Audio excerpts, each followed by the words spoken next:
आराध्य देव के श्री चरणों में सत सत नमन।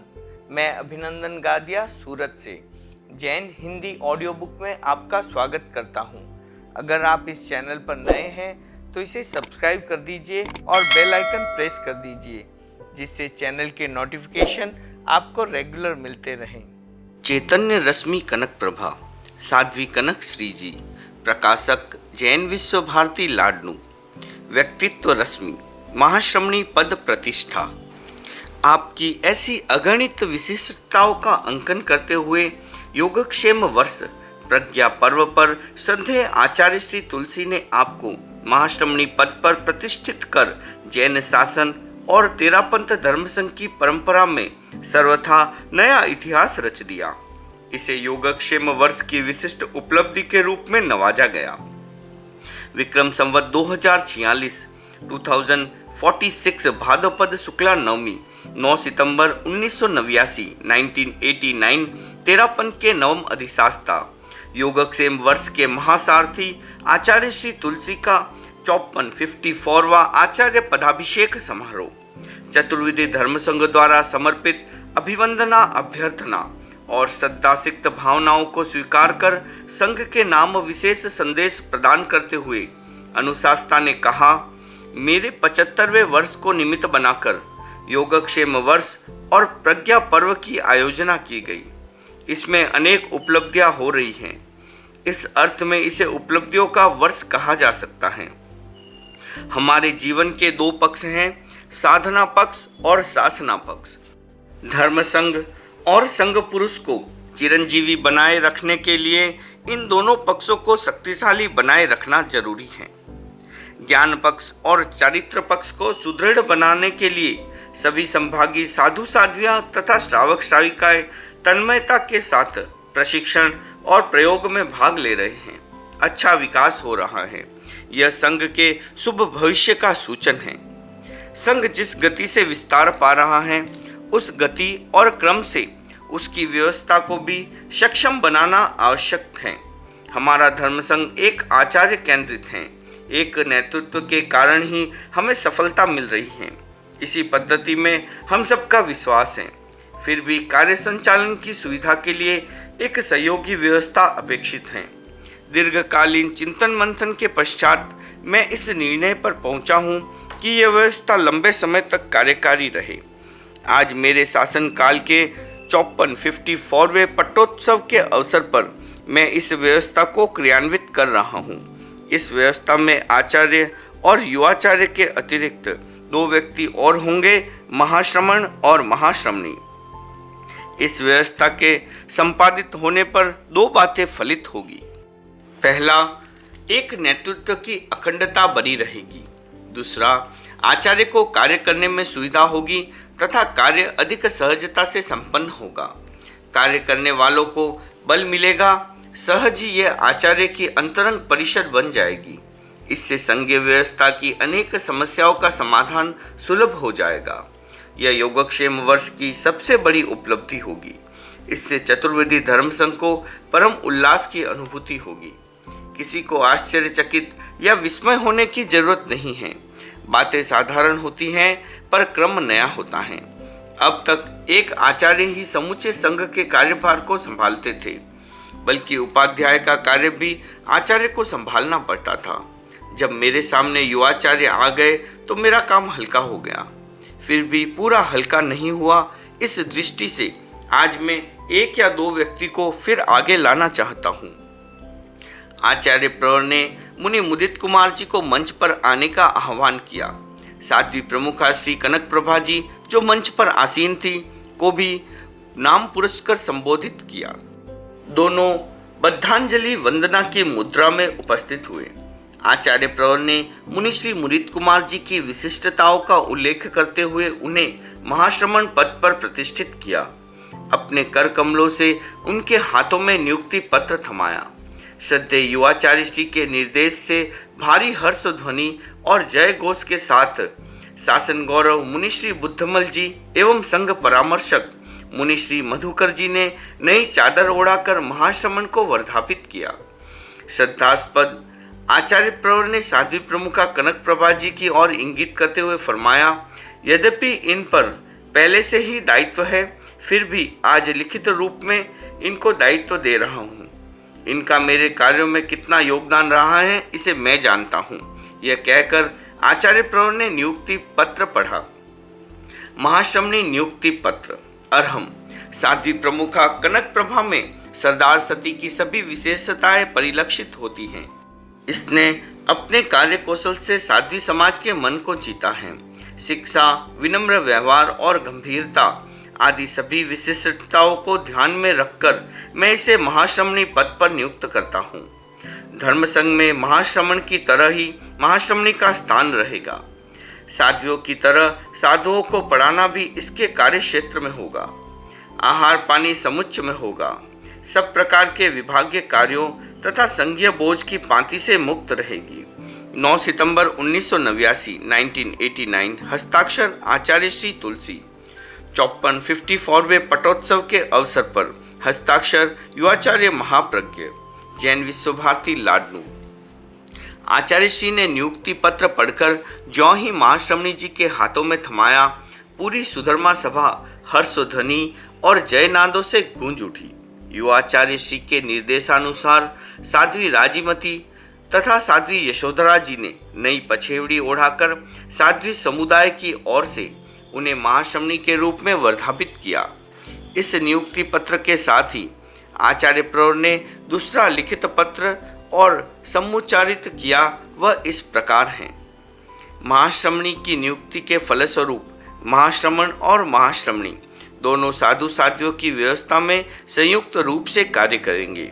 आचार्य के निर्देशानुसार संघीय व्यवस्था में महाश्रमण और महाश्रमणी दोनों परस्पर विचार विनिमय पूर्वक युवाचार्य के कार्य को सरल सुगम बनाने में योग देंगे।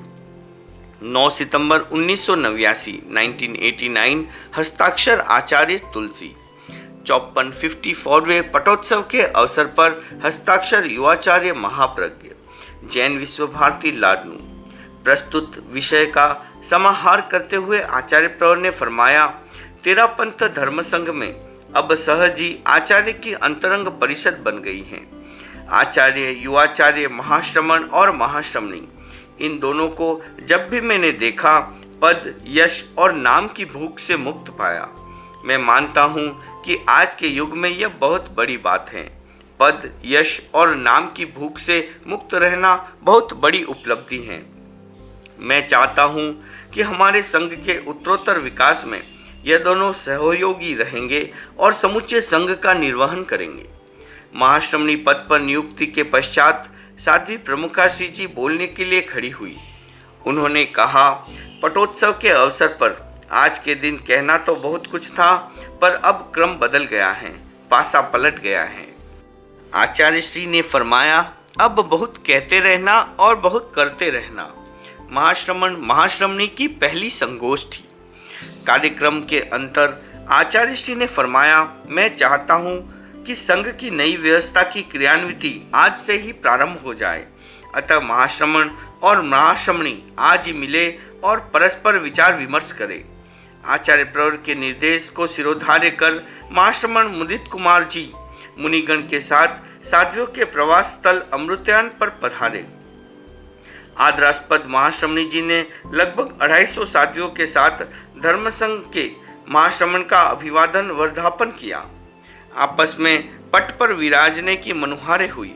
साध्वियों के आग्रह भरे अनुरोध को स्वीकार कर दोनों महाशक्तियां पटासीन हुई।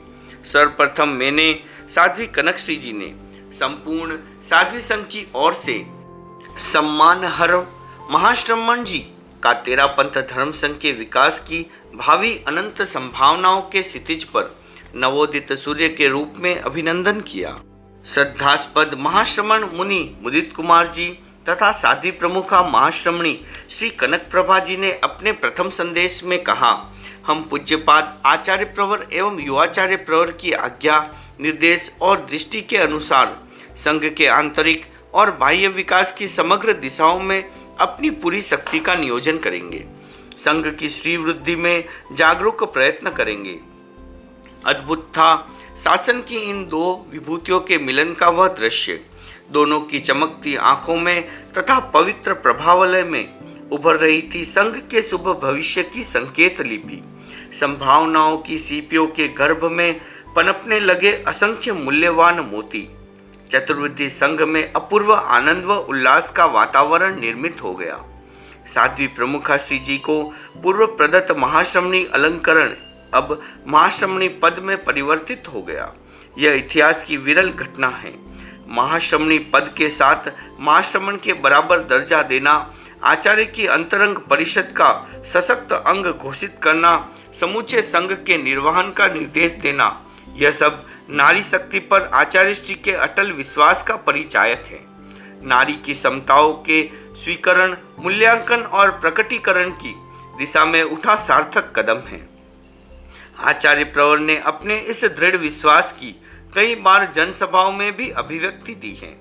गणाधिपति पूज्य गुरुदेव श्री तुलसी ने भारत की राजधानी दिल्ली में दिनांक 5 फरवरी 1995 1995 तदनुसार विक्रम संवत 2051 माघ शुक्ला षष्ठी को अपने ऊर्जस्वल कर कमलों द्वारा अपने यशस्वी उत्तराधिकारी आचार्य महाप्रज्ञ का आचार्य पद प्रतिष्ठा हेतु ऊर्जाभिषेक कर अपूर्व इतिहास की सर्जना की।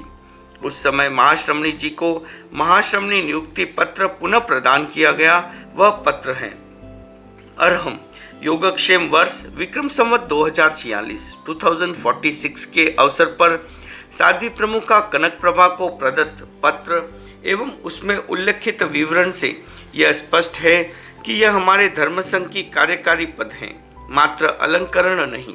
वह पत्र युवाचार्य के संदर्भ में लिखा गया था।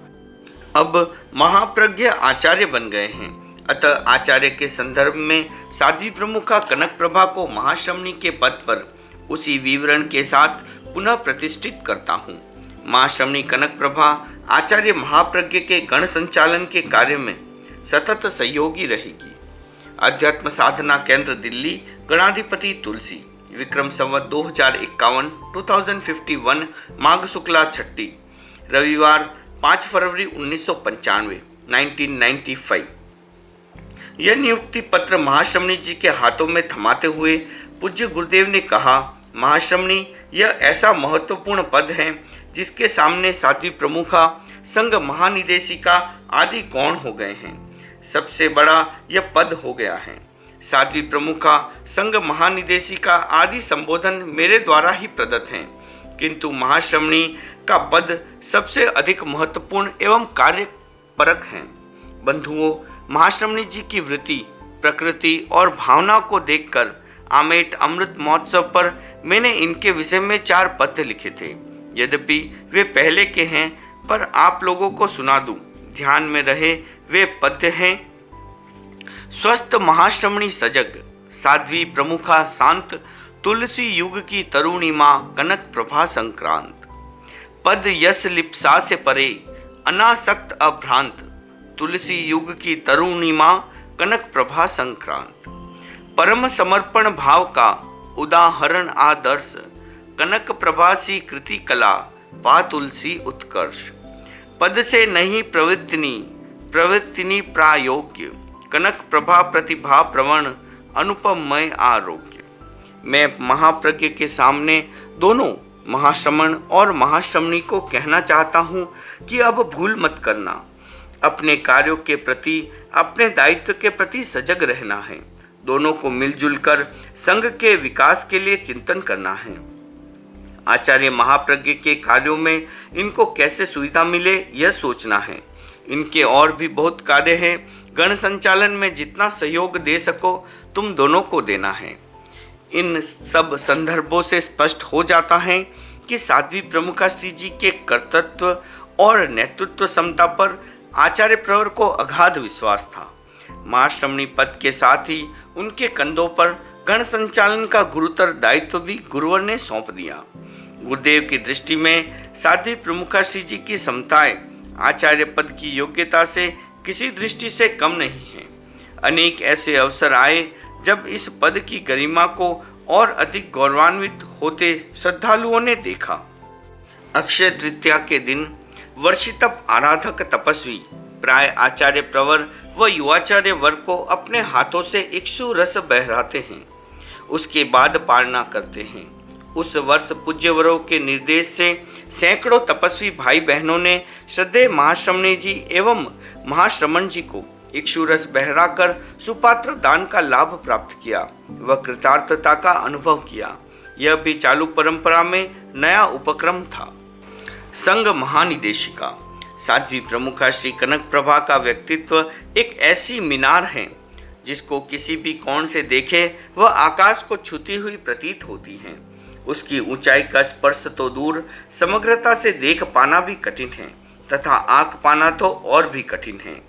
आचार्य श्री तुलसी जैसे महापुरुषों की पारदर्शी दृष्टि ही उसके आर पार पहुंच सकती है और मूल्यांकन कर सकती है। विक्रम संवत 2048 कार्तिक शुक्ला द्वितीया 8 नवंबर 1991 भारत की महान विभूति आचार्य श्री तुलसी का जन्मदिन। जैन विश्व भारती लाडनू सुधर्मा सभा विराट धर्म परिषद को संबोधित करते हुए आचार्य प्रवर ने प्रवचन प्रवाह को मोड़ा और कहा, कई बार मेरे सामने एक प्रश्न आता है कि साध्वी को आचार्य क्यों नहीं बनाया जाता। यद्यपि हमारे धर्म संघ में साध्वियों को, बहनों को आगे बढ़ाया गया है। आज सुबह ही कनक प्रभा जी के विषय में चर्चा चल पड़ी। तब मैंने कहा, साध्वी प्रमुखा ने साध्वी समाज की ओर से मुझे निश्चिंत बना दिया है। वह लेखिका हैं, वक्ता हैं, संपादिका हैं, चिंतक हैं, प्रबुद्ध हैं, ग्रहणशील हैं, सहिष्णु हैं और उसकी हाजमा शक्ति बहुत गजब की है। इसको पद से कोई व्यामोह नहीं है। साध्वी प्रमुखा कनक प्रभा की इन सब विशेषताओं को ध्यान में रखते हुए आज मैं इसको संघ की महानिदेशिका के रूप में नियुक्त करता हूँ। यह साध्वी समाज की व्यवस्था कुशलता से करती हैं, किंतु पूछे बिना कुछ नहीं करती। आज से ये स्वतंत्र रूप से साध्वियों की व्यवस्था कर सकती हैं। यो हमारा अपेक्षित मार्गदर्शन और परामर्श लेने में कोई कठिनाई है ही नहीं। तेरापंथ के आचार्य द्वारा किसी साध्वी को संघ महानिदेशिका यानी जनरल डायरेक्टर बनाना संघ की अपूर्व घटना है। यह आचार्य प्रवर का असीम अनुग्रह तो है ही, साथ ही इसमें साध्वी प्रमुखा श्री जी की नेतृत्व क्षमता, बौद्धिकता, मानवीय संवेदनशीलता और प्रखर आध्यात्मिक उपलब्धियां भी विशेष योगभूत बनी हैं। आचार्य पद की योग्यता 6 जुलाई 1994 आचार्य प्रवर का दिल्ली प्रवास। आचार्य श्री महाप्रज्ञ का 76वां जन्म दिवस। आचार्य बनने के बाद वह पहला जन्म दिवस था। धर्म संघ ने गणाधिपति पूज्य गुरुदेव श्री तुलसी की परम पावन सनिधि में अपूर्व हर्षोल्लास के साथ आस्था के अगणित अमृत कलश छलकाते हुए श्रद्धेय आचार्य श्री महाप्रज्ञ का जन्माभिषेक किया। सर्वत्र प्रसन्नता का सागर लहरा रहा था। गुरुदेव श्री तुलसी परम प्रसन्न थे। वर्धापना समारोह में मंगल प्रवचन करते हुए गुरुदेव ने कहा, आचार्य श्री कालूगणी फरमाते थे कि हमारे धर्म संघ में अनेक साधु साध्वियां आचार्य पद के योग्य बने। मेरे सामने ऐसे अनेक साधु साध्वियां हैं जो इन शब्दों को सार्थक करने में सक्षम हैं। एक ही उदाहरण पर्याप्त होगा। साध्वी प्रमुखा कनक प्रभा बैठी हैं। इनकी योग्यता आचार्य पद की योग्यता से कम नहीं है। इतना सब कुछ होते हुए भी पद के प्रति निष्पृहता के भाव ने उनको और अधिक कद्दावर बना दिया है। इसी संदर्भ में आचार्य प्रवर ने एक बार फरमाया, साध्वी प्रमुखा कनक प्रभा जी को पद के नाम से बुखार आता है। प्राय ये कहती रहती हैं कि आप कुछ भी ऐसा मत करना। इनकी क्षमता और कर्तृत्व के सामने मैं कुछ कहूँ वह भी कम हो जाएगा। आध्यात्मिक व्यक्तित्व। अध्यात्म है पराविद्या। यह उत्कृष्ट चिंतन और आदर्श कर्तृत्व की परिकृत जीवन पद्धति है। सर्वत्र सिद्ध सत्य चेतना है अध्यात्म। अध्यात्म के गहरे मर्म तक जो पहुंच जाता है वही आध्यात्मिक व्यक्तित्व संपन्न साधक आत्महित और परमहित संपादन में सफल होता है। करुणाशीलता, जागरूकता, शांतचित्तता ये अध्यात्म की ही निष्पत्तियां हैं। आध्यात्मिक व्यक्ति की आस्थाएं, रुचियां, मान्यताएं, आकांक्षाएं उत्तरोत्तर परिष्कृत हो जाती हैं। इसीलिए वह साधक स्वयं में संतुष्ट और समूह में सम्मानित होता है। साध्वी प्रमुखाश्री जी के बहुआयामी व्यक्तित्व का एक सर्वाधिक उज्जवल पक्ष है उनकी अध्यात्म निष्ठा और उत्कृष्ट साधना। उनका आध्यात्मिक व्यक्तित्व अनेक व्यक्तियों को नई दिशा और नई दृष्टि देने वाला है। आध्यात्मविद आचार्य ने अध्यात्म को परिभाषित करते हुए लिखा है, महोदि वृत्तियों से अप्रभावित चेतना द्वारा आत्मा को लक्षित कर जो विशुद्ध क्रियाएं की जाती हैं वही ज्ञानियों की दृष्टि में अध्यात्म है। साध्वी प्रमुखाश्री जी की प्रत्येक प्रवृत्ति का नाभि केंद्र अध्यात्म है। उनकी दृष्टि में वह विकास अर्थ शून्य है जो आत्मा को उपेक्षित अथवा विस्मृत कर किया जाता है। उनकी पवित्र आत्मा में प्रतिबिंबित होने वाले आध्यात्मिक तत्व हैं वैराग्य, विवेक, संयम, साधना, स्वाध्याय, एकाग्रता और तपस्या। यह अध्यात्म का परिवार है। वे इन्हीं तत्वों से सदा घिरी रहती हैं। उनका वैराग्य प्रशस्त है। वैराग्य के अंग हैं राग द्वेष का अभाव, समता, अनासक्त, यथार्थ बोध, सकारात्मक सोच और संवेग नियंत्रण की क्षमता। वैराग्य का विकास अभ्यास के द्वारा भी हो सकता है और वह सहज भी होता है। साध्वी प्रमुखाश्री जी की वैराग्य वृत्ति सहज है। लगता है उनका एक एक आत्म प्रदेश वैराग्य भावना से भावित है। उनकी विवेक चेतना प्रशस्त है, अतः उनकी दृष्टि विशद और विमल है। उनकी एकाग्रता प्रशस्त है क्योंकि उनकी विचार नियंत्रण की क्षमता अद्भुत है। विचार नियंत्रण एकाग्रता। उनका तप उत्तम है क्योंकि उनकी वृत्तियां परिष्कृत हैं, संस्कार पुष्ट हैं। उनकी योग त्रयी अध्यात्म से अनुप्राणित हैं। वे 10 श्रमण धर्म की मूर्तिमान प्रतीक हैं। उनके व्यक्तित्व का हर कोण अध्यात्म के आलोक से आलोकित है। पवित्र आभा मंडल। श्रमणी प्रतिभा प्रज्ञा जी 1996 में ऑस्ट्रिया में प्रवास कर रही थी। उन्होंने वहां की बहन मार्गरेट, जो व्यक्ति के आभा मंडल की सूक्ष्म अध्येता हैं, को साध्वी प्रमुखा कनक प्रभा जी का फोटो दिखाया। उनकी इच्छा थी कि इस फोटो के आधार पर साध्वी प्रमुखाश्री जी के आभा मंडल का विश्लेषण करें। उसने सहज भाव से फोटो देखा और बिना किसी प्रतिक्रिया के वापस लौटा दिया। दूसरे दिन सुबह 4 बजे के ध्यान के पश्चात उसने कहा, मुझे कनक प्रभा का फोटो चाहिए। प्रतिभा प्रज्ञा जी ने कहा, फोटो मैंने दिया था, उस समय आपने क्यों नहीं रखा? मार्गरेट ने कहा, मैं ऐसी कोई वस्तु अपने पास नहीं रखती जिसके आभा मंडल की पवित्रता स्पष्ट न हो। उसने आगे कहा, रात को मैंने भारत की दिशा में ध्यान किया। मैंने पाया कि ये साध्वी सुबह सुबह पवित्र ग्रंथों का पारायण करती हैं, अच्छी लेखिका हैं, उनकी वाग्मिता अद्भुत है। वे कुशल प्रशासिका हैं, हर कार्य में बड़ी स्फूर्ति हैं, दिल करुणा का समंदर है। 7 समंदर पार दूर बैठे आभा मंडल के अध्ययन में दक्ष मार्गरेट द्वारा साध्वी प्रमुखाश्री जी के व्यक्तित्व कर्तृत्व का गुणात्मक चित्र कितना सटीक है। इससे स्पष्ट होता है कि उनके आभा मंडल की पवित्रता का आधार है प्रातः जागरण और आध्यात्मिक ग्रंथों का स्वाध्याय। एक वैष्णव भाई उनके संपर्क में आया, अत्यंत प्रभावित हुआ। अपनी भावाभिव्यक्ति में उसने कहा, मैंने अनेक साधु साध्वी देखे हैं, उनसे बातचीत भी की है, पर आप में मैं परमात्मा का रूप देखता हूँ। ओम अरहम।